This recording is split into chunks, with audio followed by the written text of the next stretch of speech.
So ఒకసారి చూడండి, శామ్యుల్కు ticket ఇప్పించింది నేను అని చెప్పి రాజగోపాల్ రెడ్డి అంటా ఉన్నాడు. సో అయితే రాజగోపాల్ రెడ్డికి మందుల శామ్యుల్కు ఒక గొడవ ఉన్నది.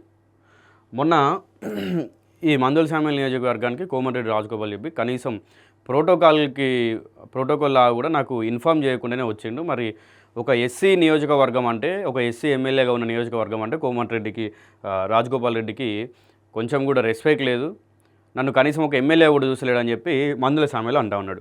అయితే ఈ మందుల శామ్యుల్ గురించి ముందే మాట్లాడుకుందాం మనం. మందుల శామ్యుల్కి ఏది పడితే అది మాట్లాడడం, ట్రెండింగ్లోకి రావడం, మళ్ళీ ఆ ఇష్యూ కాస్త వైరల్ అయిన తర్వాత అందరూ ప్రశ్నిస్తే లేదు లేదు అట్లెక్కడన్నా అంటాడు. సో రీసెంట్గా కూడా మనం ఒకటి చూసినాం, ఏది ఒక పూజారి, బ్రాహ్మణ పూజారి వేద మంత్రాలు చదువుతూ ఉంటే ఈయనే వాడు ఏమన్నాడో కూడా తెలియదు, వాళ్ళు అన్నది తెలియదు, ఇంకేమన్నా తెలియదు అని చెప్పి బూతులు మాట్లాడిండు. తర్వాత అడిగితే లేదు లేదు అన్నది అట్లా కాదని చెప్పి ఆయన ఏదో పక్కదారి పట్టించే ప్రయత్నం చేసిండు. ఇప్పుడు మందుల శామ్యుల్ 2023 ఎలక్షన్లు అయిపోయిన తర్వాత మాట్లాడినప్పుడు చాలా క్లియర్గా ఒక ఇంటర్వ్యూలో చెప్పిండు, కోమటిరెడ్డి రాజగోపాల్ రెడ్డి తిరుపతిలో ఉన్నప్పుడు నేను కాల్ చేసిన, కోమటిరెడ్డి రాజగోపాల్ రెడ్డికి నా కాల్ లిఫ్ట్ చేసి అతను మెట్ల మార్గంలో ఉన్నాడంట, నాకు ఒకటే మాట ఇచ్చిండు, శామ్యుల్ నేను నీకు మాట ఇస్తున్నా, నువ్వు ఎమ్మెల్యే అయితే నేను అసెంబ్లీకి తీసుకుపోతా అని చెప్పిండని మందుల శామ్యుల్ ఒక ఇంటర్వ్యూలో చెప్పిండు. ఆ వీడియో ఉన్నది, ఇప్పటికి ఉన్నది. అయితే నిన్న మాట్లాడితే ఏమంటాడు, ప్రెస్ మీట్లో ఆయన మాట్లాడితే ఏమంటాడు, నేను ఎవరి దయా దాక్షాణ్యాల మీద ఎమ్మెల్యే కాలేదు, ఒక ఎస్సీ నియోజకవర్గం నుంచి వెళ్ళి నేను ఎక్కడ లేనంతగా 52,000 మెజార్టీతోటి నేను గెలిచిన అని చెప్పి అంటున్నాడు. ఎవరు గెలిపించారు మరి మిమ్మల్ని? కోమటిరెడ్డి రాజగోపాల్ రెడ్డి కాదా మీకు నియోజకవర్గం మొత్తం తిరిగి నన్ను నమ్మి మందుల శామ్యుల్ని గెలిపించనని చెప్పి మీరే చెప్పుకున్నారు కదా, నేను జెడ్పీటీసీకి సర్పంచ్ కూడా అసలు గెలుస్తున్నా లేదో నమ్మకం లేను అని నేను ఎమ్మెల్యే అని చెప్పి మీరే చెప్పుకున్నారు కదా, వేరేటోళ్ళు ఎందుకు? మీ పైన లాస్ట్ టైం మీ ఇంటి పైన గుడ్లతో దాడైనప్పుడు కూడా చాలామంది ఇదే చెప్పారు కదా, అసలు ఎమ్మెల్యేకు జెడ్పీటీసీ గెలవనోని కూడా ఎమ్మెల్యే చేస్తే ఇట్లనే ఉంటుంది, ఏం మాట్లాడో తెలియని అన్నారు కదా. ఈరోజు మీ మాటల్ని మీరేం మర్చిపోయి నేను ఎవరి దయా దాక్షాణ్యాల మీద నేను ఎమ్మెల్యే కాలేదు అని చెప్పి అనుకుంటే ఎట్లా? మీ ప్రచారానికి ఎవరు వచ్చిర్రు? రాజగోపాల్ రెడ్డి రాలేదా? అసలు ఎవరిని చూసి ఓట్లేసిళ్ళు? కాంగ్రెస్ పార్టీని, రాజగోపాల్ రెడ్డిని చూసి ఓట్లేయలే మీ నియోజకవర్గంలో ఉన్న ప్రజలంతా. సో ఈరోజు మీరు మాట్లాడుతూ ఉన్నారు. నా సొంత సెగ్మెంట్ వదిలి ఆయన గెలుపు కోసం కృషి చేశా, తుంగతుర్తి కాంగ్రెస్ కేడర్ అభిమానులకు క్షమాపణలు చెప్తున్నా, మున్గోడు ఎమ్మెల్యే రాజగోపాల్ రెడ్డి క్షమాపణ చెప్పి నిన్న మీడియా ముఖంగా ఆ నియోజకవర్గంలో ఉన్న ప్రతి ఒక్క ప్రజలందరూ కూడా నేను క్షమాపణలు చెప్తా ఉన్నా, అసలు ఇట్లాంటి వ్యక్తిని తీసుకొచ్చి గెలిపించమని మీ దగ్గర నుంచి ఓట్లు అడిగినందుకు క్షమాపణ అడుగుతున్నా అని చెప్పి నిన్న మాట్లాడండి. నేను మందుల శామ్యుల్ గురించి చాలామంది తెలిసే ఉంటుంది.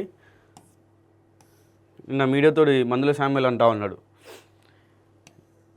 నిన్న ప్రెస్ మీట్లో గత 24 అవర్స్ నుంచి కూడా బాగా ట్రెండింగ్లోకి వచ్చింది టాపిక్. ఎందుకంటే జనరల్గా ఇప్పుడు వేరే ఇరుపక్షాలు అంటే ఇప్పుడు కాంగ్రెస్ బీజేపీ లేకుంటే కాంగ్రెస్ బీఆర్ఎస్ మంత్రులు ఎమ్మెల్యేలు తిట్టుకున్నారు కొట్టుకున్నారు అంటే ఇది పెద్ద ఏమంటారు, దాన్ని పెద్ద చర్చించుకోవాల్సిన అవసరం లేదు. కానీ సేమ్ పార్టీలో ఉన్న ఒక ఎమ్మెల్యే ఒక మంత్రి వీళ్ళిద్దరూ గొడవ పడుతూ ఉన్నారంటే ఖచ్చితంగా కూడా దాంట్లో ఏదో అంతర్గతంగా ఏదో జరిగి ఉంటుంది. ఇక కోమటిరెడ్డి సోదరులపై ఎమ్మెల్యే శామ్యుల్ ఫైర్ అంట.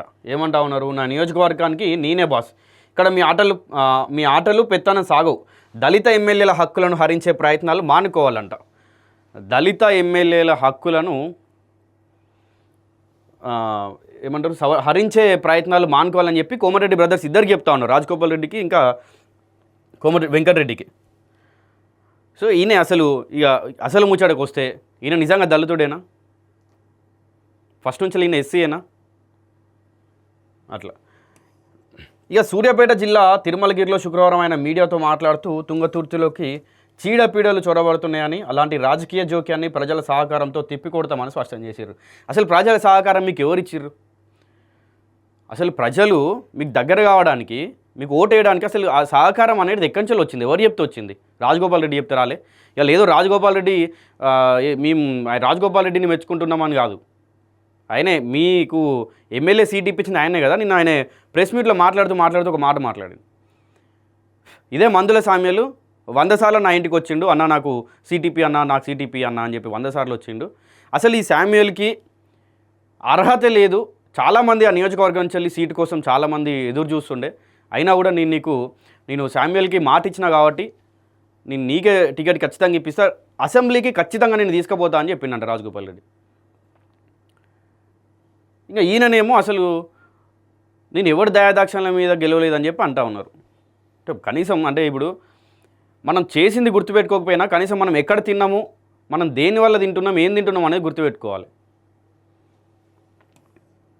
ఇక మంత్రి వెంకటరెడ్డి తన నియోజకవర్గానికి వచ్చినప్పుడు ప్రోటోకాల్ పాటించడం లేదని ఆరోపించిన శామ్యుల్ ఇక్కడ ఎమ్మెల్యే ఉన్నాడన్న విషయమే మర్చిపోయినట్లు వ్యవహరిస్తున్నాడని పేర్కొన్నారు.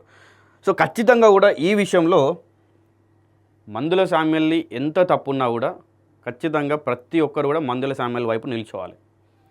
ఎందుకు మరి ఇప్పటిదాకా నేను రాజగోపాల్ రెడ్డిని, కోమటిరెడ్డి వెంకటరెడ్డిని అదే వీళ్ళు మంచోళ్ళు, వాళ్ళ దయాదాక్షణాల మీద నువ్వు గెలిచినావు అని చెప్పి మాట్లాడి ఇప్పుడు మరి మందుల శామ్యుల్ మంచోడు, మందుల శామ్యుల్ సైడ్ నిల్చోవాలి ఎందుకు అంటున్నా అంటే కొంతమందికి అర్థం కాకపోవచ్చు. ప్రోటోకాల్ అనేది ఒకటి ఉంటుంది. ఆ మంత్రియా, ఎమ్మెల్యేనా లేకపోతే ఇంకెవరా ఒక నియోజకవర్గానికి వెళ్తున్నాడంటే ప్రోటోకాల్ ప్రకారం సమాచారం ఇవ్వాలి ఫస్ట్. సో అది ఇవ్వకుండా పోతే అంటే మీరు ఏమనుకుంటున్నారు, మీరు మంత్రి అయితే ఇంకా మొత్తం మీదే నడుస్తుంది అటు సైడ్ అని చెప్పి కనీసం ప్రోటోకాల్ లేకుండా ఇన్ఫర్మేషన్ ఇవ్వకుండా పోతే ఎట్లా? ఈ విషయంలో మందుల శామ్యుల్ కరెక్టే, కాకపోతే ఆయన మాట్లాడే మాటలు, ఆయన ఉండే తీరు, ఆయన వైఖరి వేరు కావచ్చు, కానీ ఆయన ప్రశ్నించాలనుకున్న దాన్ని గమనించాలి అందరూ. కనీసం ఇన్ఫర్మేషన్ లేకుండా పోతే ఎట్లా? అంటే అక్కడ ఎమ్మెల్యే లేడు అనుకుంటున్నారు, లేకుంటే నిజంగానే ఆయన అన్నట్టు ఒక ఎస్సీ నియోజకవర్గం కాబట్టి మీరు లెక్క చేయకుండా పోతా ఉన్నారా? మున్గోడు ఎమ్మెల్యే రాజగోపాల్ రెడ్డి తన సొంత నియోజకవర్గ సమస్యలపై దృష్టి పెట్టాలని సూచించారు. ఇక తాను ప్రజలకే జవాబుదారునని, తనకు గురువు, బాస్ ముఖ్యమంత్రి రేవంత్ రెడ్డి మాత్రమేనని పేర్కొన్నారు. ఇక ఇతర నియోజకవర్గాల నేతలు తన పరిధిలో జోక్యం చేసుకుంటే ఏఐసీసీ అధ్యక్షుడు ఖర్గే, లోక్సభ ప్రతిపక్ష నేత రాహుల్ గాంధీ దృష్టికి తీసుకెళ్తామని స్పష్టం చేశారు. అంటే ఏంది ఇక్కడ మరి రేవంత్ రెడ్డిది ఏం పని చేసలేదా?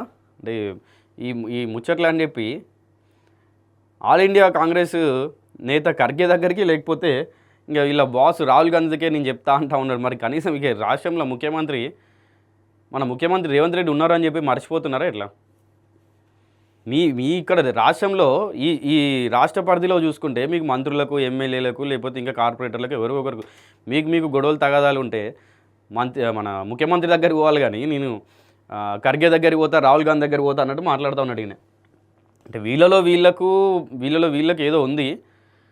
బట్ ఏదేమైనప్పటికీ కోమటిరెడ్డి రాజగోపాల్ రెడ్డి చేసింది మాత్రం ముమ్మారికి తప్పే, కనీసం ప్రోటోకాల్ పాటించకపోవడం.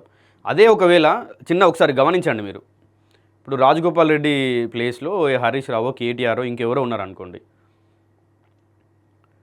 ఇక ప్రోటోకాల్ వాళ్ళు పాటించలేదు అనుకోండి, ఆడికి పోయిన తర్వాత వీళ్ళు బీఆర్ఎస్ పార్టీ వాళ్ళు ఇక గుడికో, హాస్పిటల్కో, బడికో, దేనికో కాడికి పోతే ఆడ బాగా మంది జమ అయ్యారు అనుకోండి, ఇక అప్పుడు ఈ కాంగ్రెస్ పార్టీ వాళ్ళు అందరూ లేస్తారు. ఇక అరే ప్రోటోకాల్ ఒకటి ఉంటుంది, అది కూడా లేదా మీకు? ఇన్ని